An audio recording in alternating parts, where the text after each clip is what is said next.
పోలింగ్కు సర్వం సిద్ధమవుతోంది. రేపు ఉదయం 7 గంటల నుంచి ప్రారంభమయ్యే పోలింగ్కు ఈసీ అన్ని ఏర్పాట్లు పూర్తి చేసింది. పూర్తి సమాచారం మా ప్రతినిధి ధనుంజయ్ ప్రత్యక్ష ప్రసారం ద్వారా అందిస్తారు.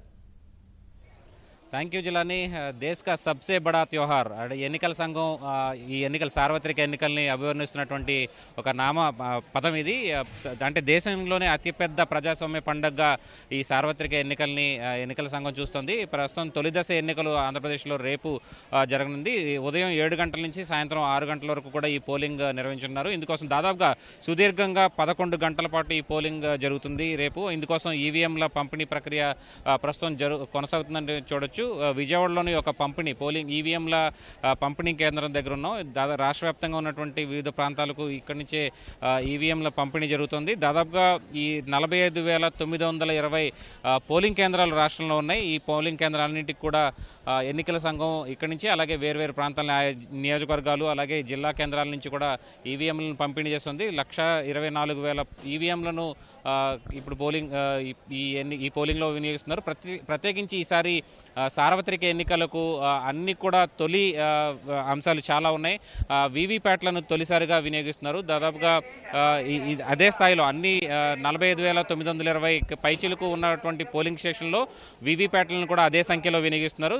ఈసారి రాష్ట్రంలో 175 శాసనసభ నియోజకవర్గాలు 25 పార్లమెంటరీ నియోజకవర్గాల్లో మొత్తం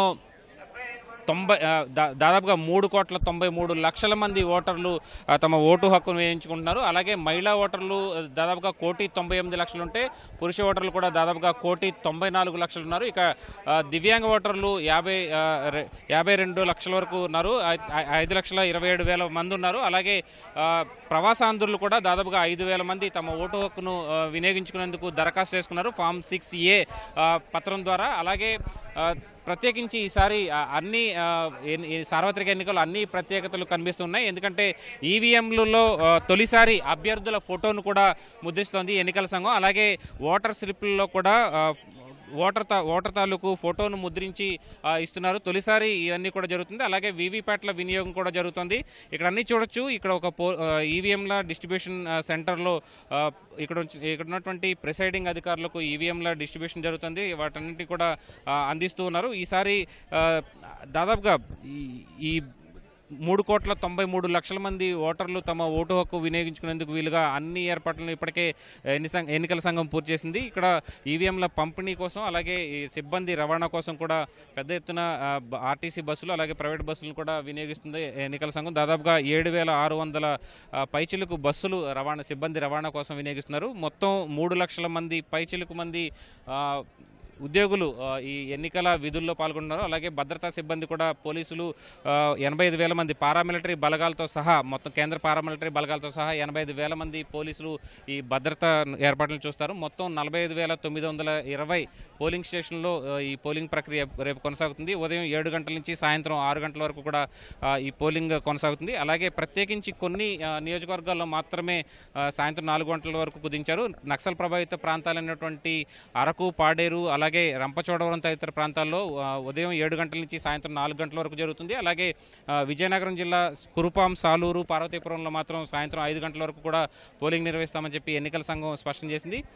అయితే ఈ ప్రాంతాల్లో పటిష్ట బందోబస్తు కూడా ఏర్పాటు చేశారు. సాయుధులైనటువంటి భద్రతా సిబ్బందిని కూడా ఏర్పాటు చేశారు. ఎందుకంటే నక్సల్ ప్రభావిత ప్రాంతంలో ఇప్పటికే ఛత్తీస్గఢ్లో ఒక దాడి కూడా జరిగింది. ఒక అభ్యర్థి బీజేపీ ఎమ్మెల్యే అలాగే కంటెస్ట్ చేసినటువంటి అభ్యర్థి కూడా ఈ ఘటనలో చనిపోయారు. మొత్తం నక్సల్ దాడిలో అలాగే నక్సల్ ప్రభావిత ప్రాంతంలో ఇప్పటికే ఆ ప్రాంతంలో ఏఓబి ఏరియాలో పూర్తిగా బంద్ను ప్రకటించారు.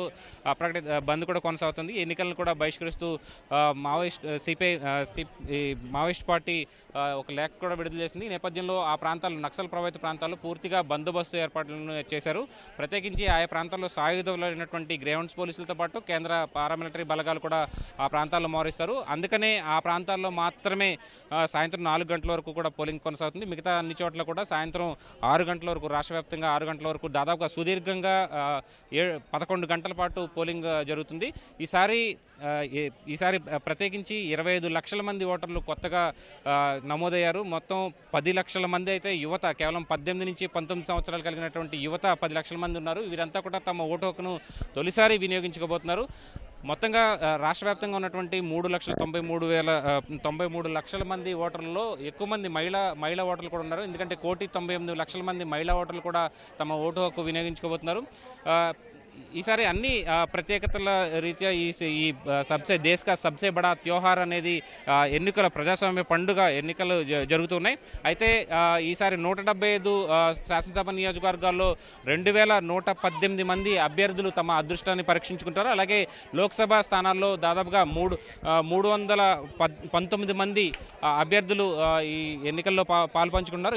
ఈ విధంగా అన్ని ప్రత్యేకతలతో కూడినటువంటి అంశంగా ఈసారి పోలింగ్ ఎన్నికలు జరగబోతున్నాయి. ప్రత్యేకించి బ్యాలెట్ యూనిట్లో దాదాపు అభ్యర్థి ఫోటోను ఈసారి ముద్రిస్తున్నారు. ఎందుకంటే ఇప్పటివరకు కేవలం అభ్యర్థి ఫోటో లేకుండా పేరు అలాగే రాజకీయ పార్టీకి సంబంధించినటువంటి ఎన్నికల గుర్తు మాత్రమే ఉండేది. ఈసారి అభ్యర్థి ఫోటోను కూడా ఆ ప్రాంతంలో అక్కడ ఈవీఎంపై ముద్రిస్తున్నారు. ప్రత్యేకించి ముద్రించడంతో ఈ అంశాలకు సంబంధించి కూడా మొత్తం ఎన్నికల సంఘం అన్ని ఏర్పాట్లను పూర్తి చేసింది. ఇప్పటికే అన్ని చోట్లకి ఈవీఎంల పంపిణీతో పాటు పూర్తిగా అన్ని ఏర్పాట్లను పూర్తి చేసిందని చెప్పాలి. రేపు ఉదయం 5:30 గంటలకి మాక్ పోలింగ్ నిర్వహించడం ద్వారా ఈ పోలింగ్ ప్రక్రియ కొనసాగుతుంది. మొత్తం మాక్ పోలింగ్లో 50 ఓట్లను ప్రతి పోలింగ్ కేంద్రంలో కూడా లెక్కించిన తర్వాత పూర్తిగా వాటిని క్లియర్ చేసి ఈవీఎంల నుంచి క్లియర్ చేసిన తర్వాత వాటిని లెక్కింపు కూడా క్లియర్ చేసిన తర్వాత ఆ తర్వాత పోలింగ్ ప్రక్రియ మొదలవుతుంది. ఈ విధంగా ఒక రకంగా స్వేచ్ఛాయుతంగా శాంతియుతంగా ఎన్నికలు జరిగేందుకు ఎన్నికల సంఘం అన్ని ఏర్పాట్లు చేసిందని చెప్పాలి. ఎందుకంటే కొన్ని చోట్ల మాత్రమే అభ్యర్థులు ఎక్కువ మంది ఉన్నారు. దాదాపుగా 30 మంది కంటే ఎక్కువ మంది అభ్యర్థులున్న నియోజకవర్గాలు మాత్రం 2 ఉన్నాయి. గుంటూరు పశ్చిమ నియోజకవర్గం అలాగే మంగళగిరి నియోజకవర్గంలో 30 మంది కంటే ఎక్కువ మంది అభ్యర్థులు ఉన్నారు. వాస్తవానికి ఒక బ్యాలెట్ యూనిట్లో 16 మంది పేర్లు మాత్రమే పడతాయి. అయితే వాస్తవానికి 15 మంది అభ్యర్థులతో పాటు ఒక నోటా ఓటు కూడా ఉంటుంది. అయితే ఈ 30 కంటే ఎక్కువ సంఖ్యలో ఉండడంతో ఆ ప్రాంతంలోనే 3 బ్యాలెట్ యూనిట్ల కంటే ఎక్కువ యూనిట్లను ఈ గుంటూరు పశ్చిమంలో అలాగే మంగళగిరి నియోజకవర్గాల్లో వినియోగిస్తున్నారు ఎన్నికల సంఘం. మొత్తం మీద ఈ ఎన్నికల్ని శాంతియుతంగా స్వేచ్ఛాపూరిత వాతావరణంలో జరిగే విధంగా ఎన్నికల సంఘం అన్ని ఏర్పాట్లు చేసిందని చెప్పాలి. ఇది ఇక్కడ తాజా పరిస్థితి. కెమెరా పర్సన్ నాగరాజ్తో కలిసి Dhananjay, ETV news, Vijayawada. Water studio.